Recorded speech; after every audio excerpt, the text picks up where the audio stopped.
Goeiemôre, dit is dan 14 Maart 2025, lesing 247 van die Groot Johannes Evangelie boek 2. Opskrif is die Romeinse hoofman en die tempeldienaars. Nou, ons het gister gelees dat die klomp tempeldienaars het daar aangekom. Was nie baie lekker kerels nie, baie ongeskikte mense. En hierdie hoofman, wat eintlik sekerlik, hy is 'n kommandant, hou nie van hulle nie. Hy wil hulle sommer met 'n sweep bykom en vir hulle sê hulle het nie die regte passe en sovoorts nie. So, dis noodsaaklik dat ons die goed lees, maar dis nie noodsaaklik vir jou verlossing nie. Dis noodsaaklik vir agtergrond om te sien en te weet waarmee Yeshua te doen gehad het. Veral met hierdie kerels wat uit die tempel uitgekom het. Hulle is baie ongeskik, was uit om hom te jag en hom in hegtenis te neem. En nou lees ons dan nou die konfrontasie om vir ons, soos ek sê, 'n bietjie agtergrond te gee. Toe kom die hoofman, dis die kommandant na vore en sê, want hulle vra toe, waar is hierdie man wat so groot towenaar is, Yeshua? En hy sê, die man waarna u vra, ken ek baie goed. En ek ken al sy werke. Ook dat hy nouliks 'n paar weke gelede in die plek kus aangedoen het. Daar stel hy deur sy goddelike profetiese gees, die hoof van die regbank, Festus daarvan in kennis, dat die keiserlike belastinggeld en verdere skatte wat kom uit Pontus uit Klein-Asië, deur u soortgenote, ander fariseërs, op 'n skandelike sluwe manier van die Romeinse vervoerkaravaan afgeneem is, wat die opperstadhouer Sirenius in groot verleentheid en die hele Galilea, ja selfs die hele Judeese ryk in groot gevaar gebring het. Ons het hierdie hele verhaal behandel. Vir die nuwe mense moet maar teruggaan in die lesings. Ek kan nou nie meer onthou wat 'n lesing nie. Maar hierdie fariseërs het hulle self vermom om te lyk een ou soos Sirenius, die ou wat bevel voer oor die hele Klein-Asië. En hy het hierdie karavaan met baie skatte. In vandag se geld seker biljoene dollars se skatte. Dit was goud, dit was edelgesteentes, dit was baie ander goed. Het hulle met hierdie bedrog uit die hande van die Romeine uitgesteel. En dit het Sirenius in 'n groot verleentheid gebring, want die mense van die karavaan wat die goed tot op 'n punt gebring het, sê, maar Sirenius het dit gevat. Intussen was dit 'n fariseer vermom, en hulle die goed gaan wegsteek, of wou dit gaan wegsteek, en toe Yeshua alles geweet, want hy weet alles, en toe die Romeine op hulle spoor gesit, en toe kry hulle al hierdie skatte. Dit is 'n verhaal wat behandel was. Juis aan hierdie Yeshua het die opperstadhouer die hele Judeese ryk en u self dit te danke dat u nou nog leef. Want as hierdie geroofde keiserlike geld nie deur Yeshua bo water gebring was nie, dan sou die hele land gebrandskat wees en alle skatte van heel Judea sou nie voldoende gewees het om die gepleegde misdaad te vereffen nie. Dit kan egter so goed en sonder ophef vir u en die soortgenote te Jerusalem, of dat dit egter so goed en sonder ophef vir u en die soortgenote in te Jerusalem en vir die gehele Judeese ryk afgeloop het u slegs aan Yeshua, die grootste en wysste en magtigste profeet te danke. Daarom is dit uitermate sleg en onredelik van u, as u daarop aandring om 'n man te vervolg, aan wie u nou alles, u lewe en bestaan te danke het. Ek lei af uit hierdie woorde, dis nie 'n woord wat ons baie gebruik nie, gebrandskat sal wees, is 'n strafbelasting wat dan op daai hele land toegepas sou word, en die mense sou nie kon leef van al die belastings wat hulle moes betaal, om hierdie verlore skatte te vergoed vir die Romeine nie. Maar omdat Yeshua dit gekry het en hy dit so bewerk, dat dit eintlik vir almal goed afgeloop het. is hierdie ouens vandag nog moet baie dankbaar wees teenoor Yeshua en hom nie jag nie. Maar dit wat u so ewig gesê het, naamlik dat u na Nazareth wil gaan om Yeshua as erge misdadiger te vang en te ondersoek, dit is hy allermins. Hy stook geen mens teen u en nog minder teen die keiser op. Anders sou, soos wat elkeen weet, Sirenius nie sy vriend gewees het nie. Maar nou oor iets anders, menere van die tempel. U sal tog goed weet dat daar hier in Genesaret sedert etlike jare al 'n vaste Romeinse militêre kamp om hier bevind. In verband daarmee moet elke mens, sonder uitsondering, van watter stand hy is, of uit watter land hy ook al kom, 'n betroubare, deur die Romeinse owerheid geldig ondertekende reispas by hom hê. As hy die laar heelhuids en ongehinderd wil deurgaan, toon my daarom die dokumente meer, omdat u in die nag hierheen gekom het. Anders moet ek as hoof en bevelhebber van hierdie plek en ook van hierdie streek u gevange neem en môre in die openbaar laat gesel en u vervolgens geboeid na Jerusalem terugstuur. Wees dus so vriendelik en laat my u vereiste reisdokumente sien. Nou sê die owerste van hierdie destydse predikante, fariseer, meester, ek self as owerste uit Jerusalem is die lewende reispas vir almal.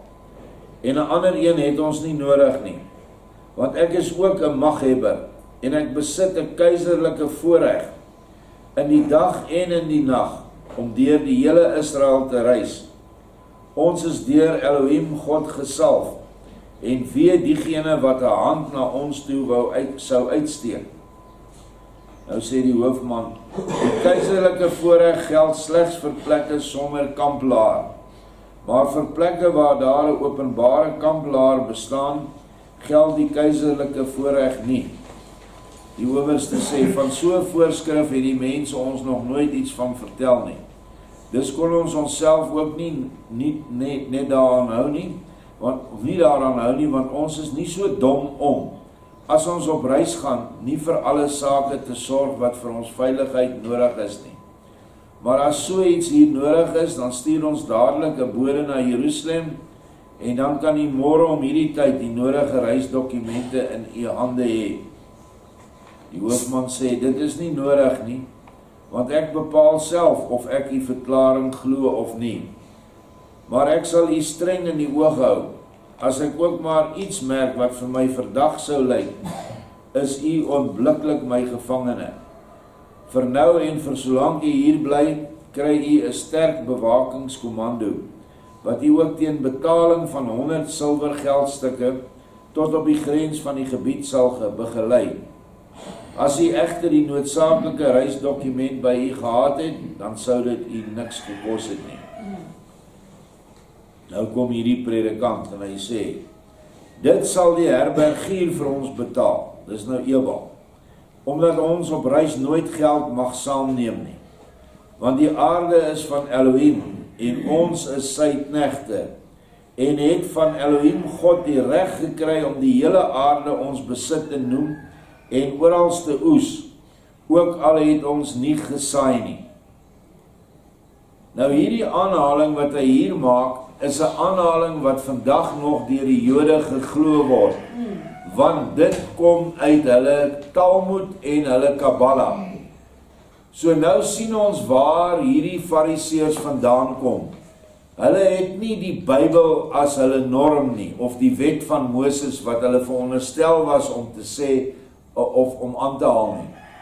Hier haal hy direk uit die Talmud en die Kabbala aan. Die Kabbala is 'n hoogs geheime Joodse rabbiniese dokument, wat jy nie in die hande kan kry nie. 'n vriend van my het omtrent 30 jaar gelede, kon hy sy hande in die Kaap op so 'n rabbiniese Kabbala kry. En hy sê, jy word yskoud as jy lees wat daar binne staan. Dit is die mees gruwelikste vergrype teen mense wat nie Jode is nie, wat nie Sioniste is nie. Onthou, die Jode is nie Judeërs nie. nog minder is hulle Israeliete. Hierdie is insypelaars, superbasters, wat bestaan uit Askenaat, Sephardim en later het die Khazar bygekom, die Khazar bloed. Maar dis wie hierdie Fariseërs is. En dis hoekom hulle Yeshua so gehaat het. Hulle kan nie anders nie. Want in Genesis 1 vers 15, na Eva en die Satan gemeenskap gehad het en Adam ook, dit was die appeltjie, stel Vader 'n ewige vyandskap in tussen die vrou se saad en Satan se saad. En daarom moet Satan se saad op die aarde wees. Ons moet hulle net identifiseer. En jy identifiseer enige mens soos wat jy 'n boom identifiseer aan sy vrugte. En Yeshua noem hulle die kinders van die duiwel, en in Griek sê hy vir hulle die genetiese nageslag van die duiwel, wat verantwoordelik is vir al die dood van die profete en van die voorvaders vanaf Abel tot by Sagaria wat hulle in die tempel vermoor het. Hy vat hierdie hele saadlyn saam. En dis nou hierdie saadlyn wat sê, man, ons het van God die reg gekry om die aarde te besit. En alles kan ons oes, al het ons nie gesaai nie. Dis hoekom die Jood vandag insypel in elke regering. En hulle sê self in hulle dokumente, as ons 5% van 'n regering beset in die parlement of in die kabinet is, dan beheer ons die land. Wie dink julle beheer hierdie land? Die Jode, die Oppenheimers, die Ruperts, met hulle aangestelde marionette of strooipoppe. Wie die maatskappy besit, wat Suid-Afrika is nie 'n land meer, 'n republiek nie. Dis 'n maatskappy genoteer op die New Yorkse aandelebeurs, is ek reg, Merwin? 100% reg. En sover ek weet is Malema 'n direkteur, Rampoker Maposa is 'n direkteur, en die rykste swarte hier in Suid-Afrika, Motsepe of so iets, is die derde een. Saam met hierdie Jode beheer hulle die land as 'n maatskappy vir hulle voordeel. Ek en jy en ons bates staan in vir sekuriteit. Maar so is dit oor die hele wêreld. Hulle besit die hele wêreld vanaf daai klein landjie wat hulle nou valslik Israel noem. Wat hy basies die regte naam sal wees Jodeland. Want 'n Jood is nie 'n Israeliet nie. Glad nie. Dit is 'n naam wat die Zioniste vir hulle gegee het om die Christendom te mislei, want die Christen voel so goed as hy vir die Jood goed doen. Ek weet van ons voorvaders, ou mense het gesê, hoor jy moet niks teen die Jode sê nie, want hulle is God se uitverkore volk, ons is die heidene. Intussen is dit heeltemal omgedraai. Ons is die uitverkore Israel, wat oor die hele wêreld verstrooi is, die blanke westerling. En asseblief moenie nou val vir hierdie nuwe ideologie dat al die Israeliete was swart nie. Ek sien dit stroom nou oor die internet. Gister het ons gelees dat die pragtige blanke Jara het haar blou oë so opgehef na Yeshua in liefde. Daar's genoeg getuienis dat Yeshua 'n Ariër was. Ligbruin blonde hare, grysblou oë, langer as die gewone mense in die Midde-Ooste, en 'n pragtige aangesig gehad het. So, ek moet hierdie goed noem, dis waarmee hierdie ou nou te doen kry. Eerstens lieg hierdie ou dat hy nie geld het nie, en lieg hy dat hy die pas is vir almal. Dis net daai selfwaan, daai hoogmoedigheid in hom wat hom dit laat sê. Ons lees verder wat sê hierdie skurk. Want elke Judeër weet dat alles wat hy het, slegs deur ons aan hom geleen is, wat ons altyd van hom terug kan vorder. Dit staan nêrens in die wet van Moses nie. Dit staan in die Talmud en in die Kabbala, ja. Dit is die heel simpele rede waarom ons in die hele Israel nêrens as vreemdelinge kom nie, maar slegs as gebieders. en soos deur God Elohim beregtigde eienaars van elke huis, elke stukkie grond en bodem en al die geld en oorige skatte. Hulle glo dat hulle dit besit, dis hulle sin, dis nie joune nie. So wanneer hy dit vat hy dit net terug, dis eintlik sy gesyne gewees. Dis hoekom hulle nie 'n probleem gehad het om die boererepublieke in te palm nie. Dis hoekom Engeland deur hulle Joodse beheer basies die hele Afrika van Kaapstad tot Kaïro wou gehad het. Hulle wou dit inpalm, want hulle sê dit is ons en ons moet dit net terugvat. Maak nie saak hoe nie. Doodmaak, slawe maak, lande skoonmaak, ethnic cleansing, volksmoord, hulle gee nie om nie, hulle het dit gedoen reg oor die wêreld. Laat die Indiërs vir jou vertel van die volksmoord in Indië, die volksmoord in China, die volksmoord in ander klein eilandnasies, Indonesië en al die ander plekke. En ons kan getuig van die volksmoord van ons volk deur die Joodse Engelse. Cecil John Rhodes was meer Jood as Engelsman. Barney Barnato wat die diamantvelde en later die goudvelde saam met hierdie Rhodes gevat het, was 'n Jood. De Beers het bestaan en begin deur Jode. En so het die moordenaars van ons vroue en kinders in die kampe, Kitchener, Roberts, Chamberlain, almal Jode, want dit is in hulle om te moor vir geld en besittings. Die Engelse soldaat wat op die veld was, het die boere kon dit nie oor hulle hart kry om hulle dood te maak nie, want hulle het hulle erken as nog 'n stam van die huis van Israel. Hoogstens het hulle klere laat uittrek en hulle hondebroeke en kaalvoet terug te gestuur kamp toe. As die boere ook dieselfde gees gedra het as hierdie goed wat ons nou van praat, sou hulle elke Engelsman doodgeskiet het voor die voet. En dan sou die oorlog sekerlik baie vinniger opgehou het, want die publiek in Engeland sou die plastieksakke met lyke wat daar aangekom het, sou hulle baie opstandig geraak het. En dan sou die Engelse regering en die Jode moes stop. Maar omdat ons 'n ander saadlyn is, ons is die saad van die vrou, ons veg en ons sal ons goed beskerm, maar ons is nie moordenaars nie. So kan ons ook getuig van die grensoorlog waar ons was, ons ouer manne. Jy het ingegaan om dood te maak, maar jy het doodgemaak so vinnig en spoedig as moontlik, om die job klaar te kry. Daar was nie sprake van martelinge en allerhande goed, waarvoor hierdie Joodse gespuis baie bekend is. Dit was nie die geval nie. Ek moet hierdie goed wat ons lees in konteks bring, sodat ons almal hierdie goed kan sien, dat dit nog steeds onder ons is.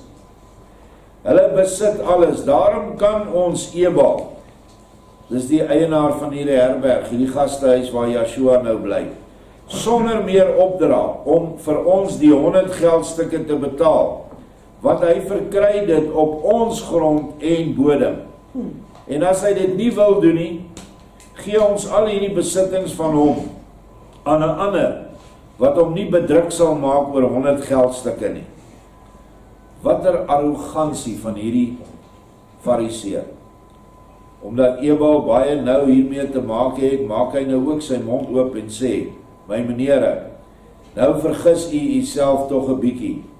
Want ten eerste is hierdie plek van ouds af 'n vrye plek, onthou dat hele stad is 'n vrystad, waar behalwe Elohim en die keiser geen mens iets kan invorder nie.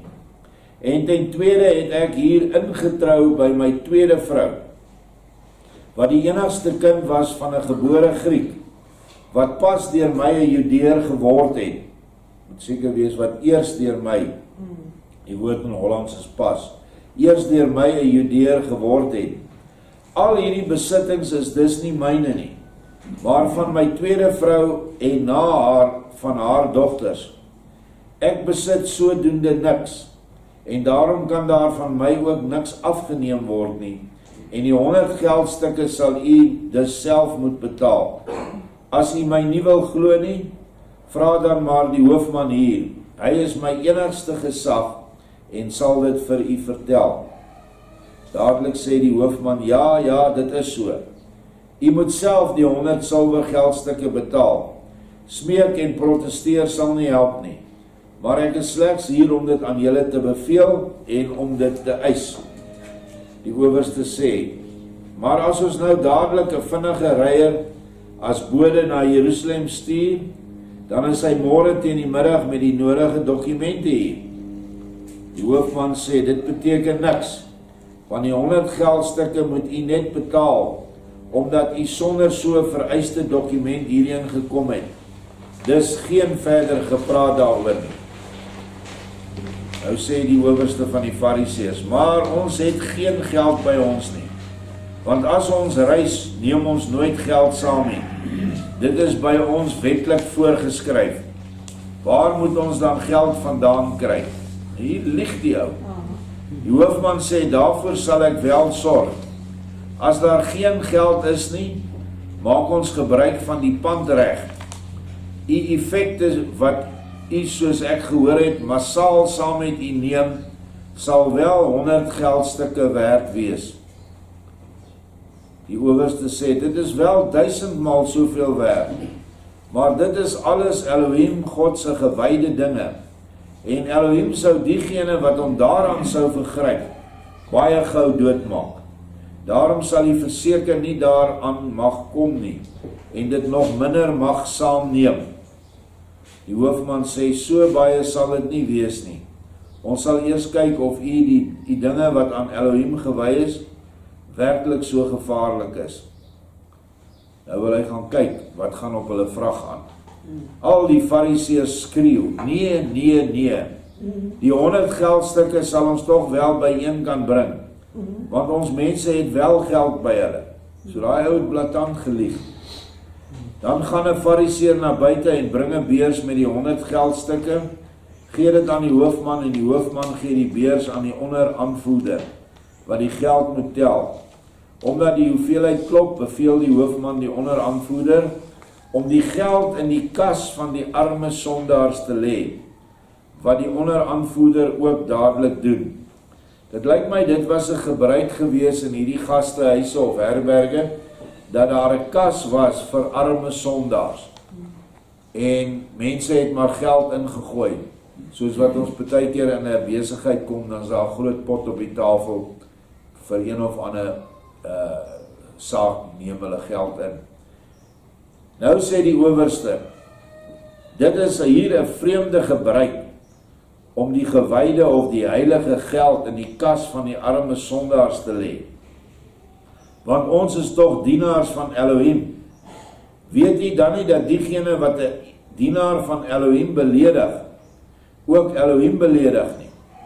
So dis vir hierdie ou Fariseër 'n verskriklike belediging om vir arme sondaars iets te doen.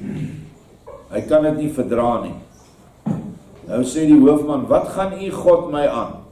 Ek is 'n Romein en weet dat ek wat ek weet en wat ek glo. Maar u God, wat u nou dien, is en sal nooit my God wees nie. Vir my is u dus die allergrootste sondaars, en u God se gewyde geld behoort daarom in die kas van die arme sondaars. Verstaan u dit? Die owerste sê, ja meneer, ons verstaan dit en ons verstaan ook, dat ons met 'n deurwinterde heiden te maak het, wat net soos alle Romeine nou saam met ons godsdienst so diep as moontlik verag. Die hoofman sê, nie so diep as wat u dink nie, want ons erken ook die ware oorspronklike Judeese geloof. Slegs die nuwe voorskrifte, u eie ongeloof en die velerlei teen hemelskreiende bedriegerheid, verag ons 3 maal so baie as die dood self. Want by u is daar geen teken meer te vind van die ou Judeese of Israel geloof nie. U het slegs nog maar die naam daarvan. Maar waar is die uitgeleese werke van hulle wat van u afstam? en aan u die leer en die wyse wette gegee het. Ek weet nog presies hoe die ark van die verbond daar uitsien. Hoe staan dit nou daarmee? Waar is die gees van Elohim wat daar bo-op sweef? Die owerste sê, dit is nog alles net soos wat dit in tye van Aaron was. Die hoofman sê, of, heel anders, luister, nouweliks 3 jaar gelede was ek self in julle sogenaamde allerheiligste, en wel vir 'n bedrag van 700 silwer geldstukke. Maar wat het ek daar gesien en geruik? 'n metaalkus op 'n onderstel, uit die middel waarvan 'n heel behoorlike naftaleenvlam opvlam, wat met haar ietwat onwelriekende lig my neus nou nie so aangenaam geprikkel het nie. Naftaleenvlam, die naaste wat ons vandag daaraan kan kom, is 'n parafienvlam, wat ook ruik. Die bewuste bestanddele in die sogenaamde ark van die verbond was seker baie jonger as Moses en Aaron, en my beers het baie bedroef geword, omdat ek haar vir u dwaasheid en bedrog so gevoelig aangespreek het. Hy moes R700 betaal vir hierdie bedrog. Praat met my geen woord meer daaroor nie, want ek is iemand wat u bedrog myle ver deurkyk. Glo my, as ek met my huidige kennis keiser sou wees, dan jaag ek môre die hele tempel oor die swaard, oor die klim. U is gelukkig dat ek geen keiser is nie, maar wat die keiser nie doen nie, dit sal sy volgende opvolger doen. En dit het ook so gebeur. 70 na Messia het daai keiser van daai tyd almal in Jerusalem gedood. Elke stukkie van die tempel afgebreek, sodat werklik die profesie dat nie 'n klip op 'n ander klip sou staan nie, in vervulling gegaan het. Die owerste sê nou, meester, as u dit weet, dan versoek ek u terwille van die volk om te swyg, want as so iets onder die volk bekend sou word, dan sal ons 'n waansinnige opstand moet vrees. En dit is nou dat al die goed wat nou daar in die tempel is, vals is. Die owerste sê, daarvoor hoef u glad nie te vrees nie, want dit weet ek nou al so goed soos elke Galileër, en daar is tog in die verste verte geen sprake van 'n volksopstand nie, want ons Romeine is ook nog daar, en ons is magtig genoeg om elke opstand in die kiem te smoor. Die owerste sê, nou meester, ons het betaal, en is dus niks meer verskuldig nie. Laat ons dus maar ophou daaroor. As jy egter iets meer weet oor die berigte towenaar Joshua, wees dan so vriendelik om ons mee te deel hoe dit met hom en sy omstrede leer en sy dade staan, sodat ons die tempel daaroor iets kan meedeel. Nou as jy nou onthou, dan sit Joshua in hy vertrek, hy sit aan tafel daar, hy luister nou alles, hy los die ouens nou oor, laat hulle met die owerste, die hoofman praat en met Ebal. Nou sê die hoofman, dis nou die kommandant, ek het jy al gesê dat ek hom baie goed ken, en ek hom ook lankal sou laat oppak het, as daar ook maar iets gebeur het, wat op my terrein sou lyk. Ek is egter heeltemal oortuig van die lynregte teendeel, en kan hom slegs maar die beste verwysings gee. As u so sou wees soos hy, dan sou Jerusalem deur alle tye van die tye die ewige en eerste stad van Elohim God gewees het. En die gees van Elohim sou nog, soos in die tyd van Aaron, bo die ark gesweef het.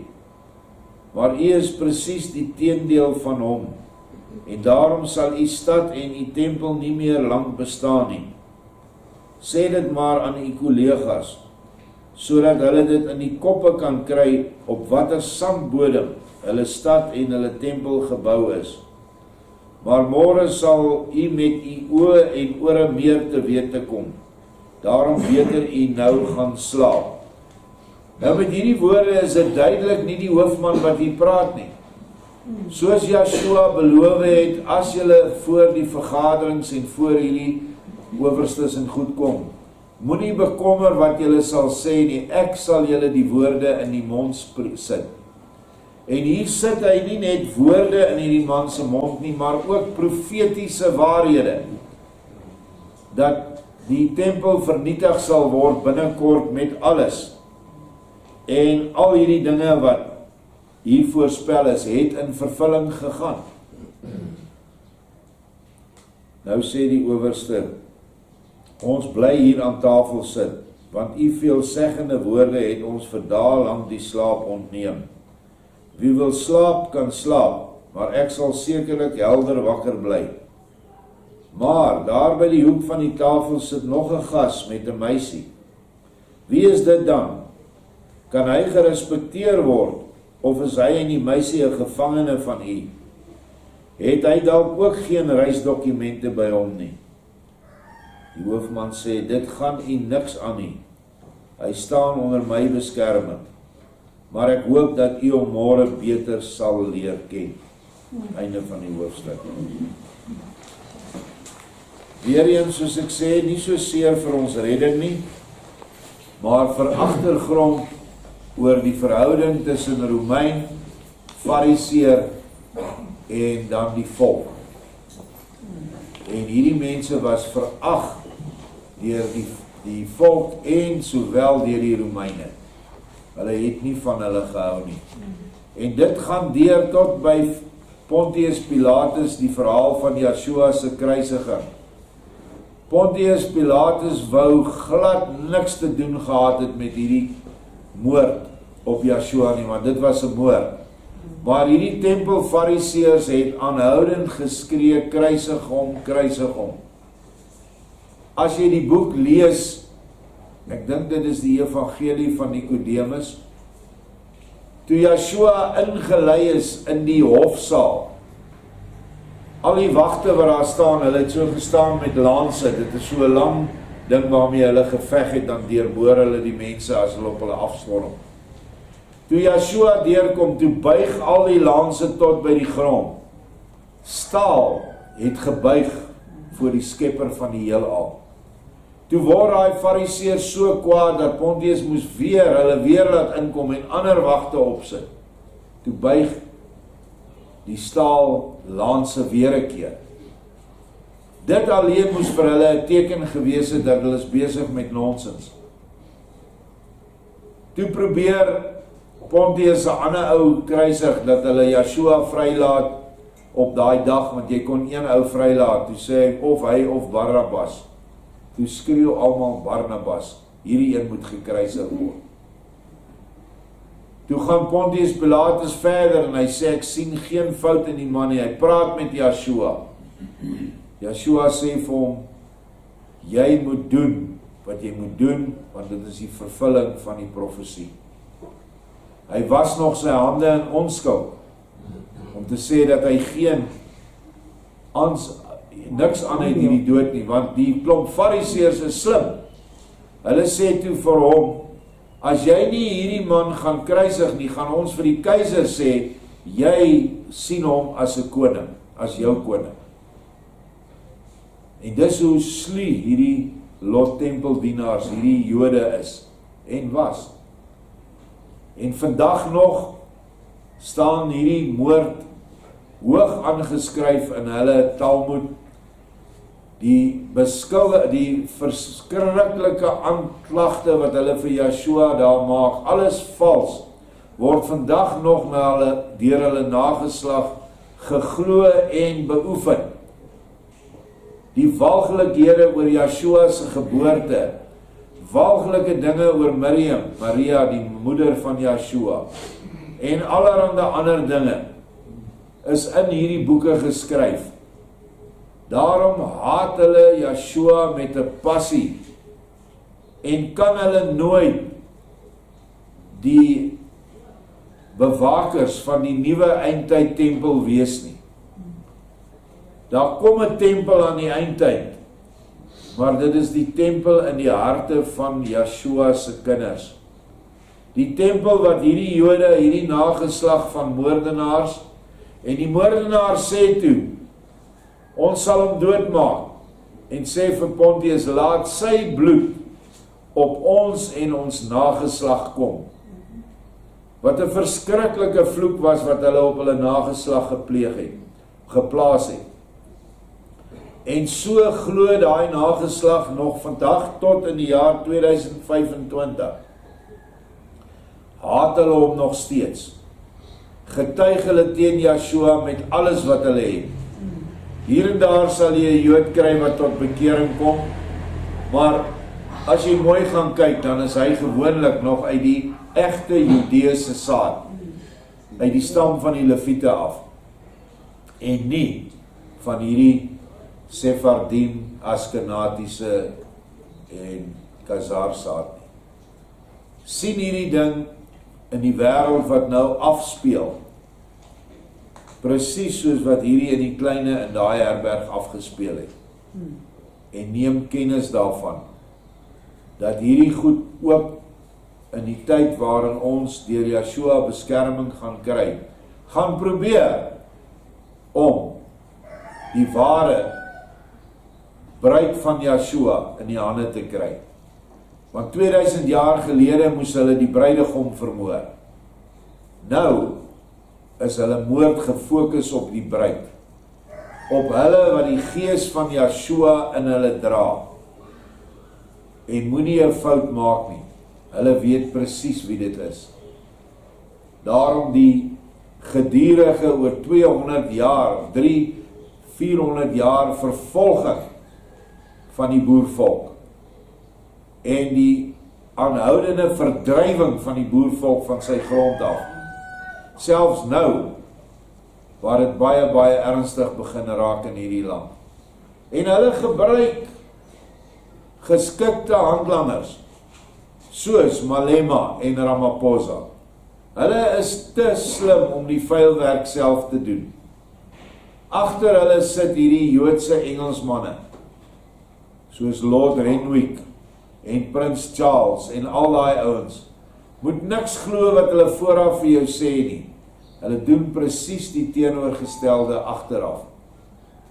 Want hierdie gespuis, want ek kan hulle iets anders noem nie, wat sê die aarde is onsin, wou nog altyd die hele aarde gehad het, en hulle het kragtig deur die Britse nasie gewerk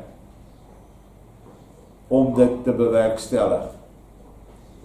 So, maak jou oë oop. As jy na die heraldiek hier agter ons kyk, sal jy sien dat die Israel heraldiek is in die Engelse heraldiek, volksheraldiek opgeneem. Maar dit is 'n verdraaide heraldiek. As jy mooi kyk na die rooi leeu wat die koningshuis, hulle sê, maar ons is uit die stam van Dawid. Die rooi leeu bewys dit. Is nie waar nie.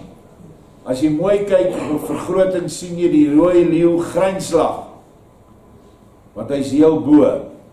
Dit is die simboliek van Esau, Edom.